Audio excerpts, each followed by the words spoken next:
I want to talk about this box cutter knife that was made with a 3D printer. There's no need for an expensive knife machinery.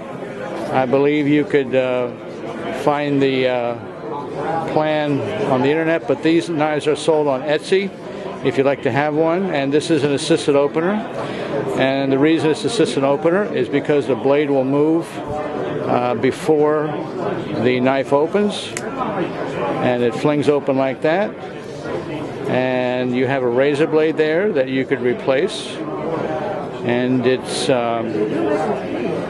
not exactly the hardest material in the world, but to open a box, I guess this would be sufficient.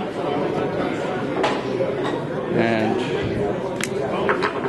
it's nothing else but unique. I have to say it's a unique mechanism. A bunch of levers and physics involved. Got the expansion spring that actuates it and keeps it closed.